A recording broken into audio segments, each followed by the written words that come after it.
is there some force on another level that is carrying an AK-47 saying to consciousness, get in that body or I shoot? If the answer to that is yes, then why these things go on in the world is a certain answer. If that answer is no, I suggest it is no, then there's another answer. Why would you? And this is a really big shift in the way we perceive the world. You see, the Bible, I think, talks about a life of 80 years and 10. And we do tend, and I understand that because that's the way we're programmed and encouraged to see it. We do see the period in this reality from what we call birth to what we call death as a life. We see it in isolation. But then is it in isolation? Or is it not in an infinite journey through infinite dimensions and reality and experience, in which we are not created at birth and then disappear at death, but actually we come out of one dimension into another one for a period, then out, and so on. When you see it like that, you see the human experience as, in effect, you live your life and you have an experience, and then you have another experience and another experience, and your life's made up of that. If you kind of went down the pub or whatever, did something, and then you perceive that as, or someone perceived that as your entire life, you'd say, don't be bloody stupid, it's just an experience. I've come down the pub. I'm going home in a minute.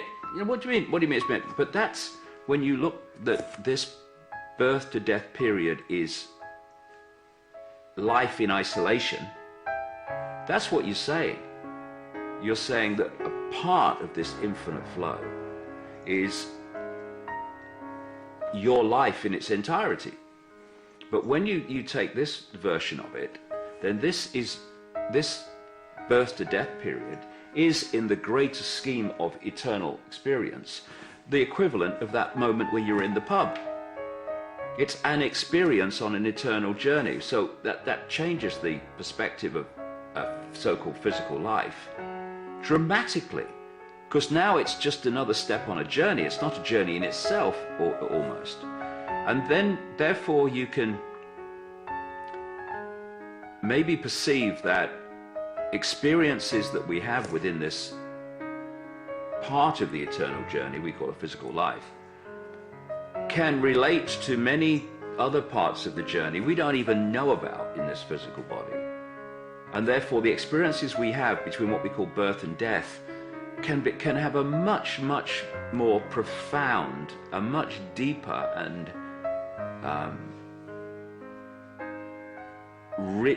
reason for being than we can work out from this perspective. So the question rightly comes that you've asked: why would a child come in to be abused? But then again, we don't know the long-term journey of that awareness, or why maybe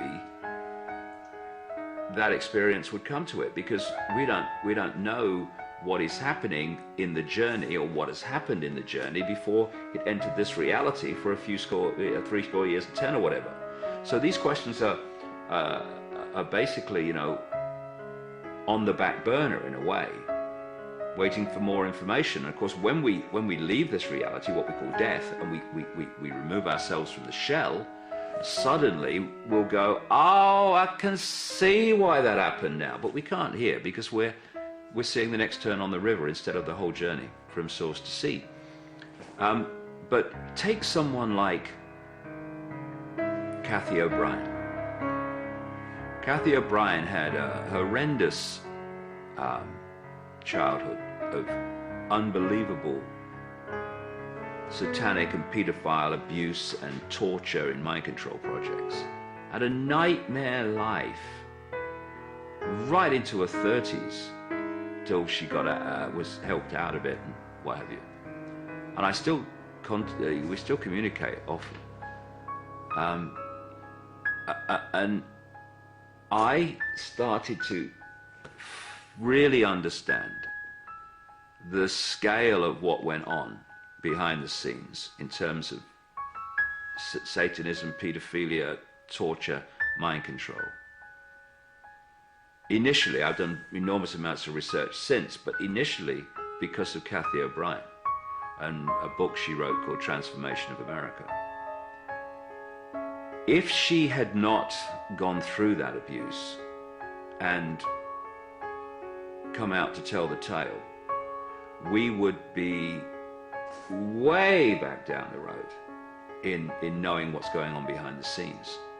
So in her case, and there'll be other reasons for different people, I guess, but in her case, or not I guess, there will be, her taking that nightmare has brought to public attention things that we would never have known about otherwise. And it's like in The Matrix, one of the Matrix movies where Neo indicates to the Oracle he wouldn't have made that choice. He wouldn't have made the choice of this or whatever. And the Oracle said, but you've not come here to make a choice. You've already made it. You've come here to understand why you made the choice. And the difficulty is that that which is trying to understand why it made a choice is limited by the lens of the physical body and the body computer system, which allows it to experience this reality. And it's trying to understand a choice made in a state of disembodied consciousness and massively expanded consciousness. That's very difficult. It's like, again, using this analogy, it's like being in a canoe on the river. You can only see the next turn, and you're trying to understand a choice made by something that can see the whole journey from start to finish. I mean, it's very difficult. But the more you expand your awareness, the closer you get to that level which made the choice, the more you start to understand why you made the choice, why you're doing this.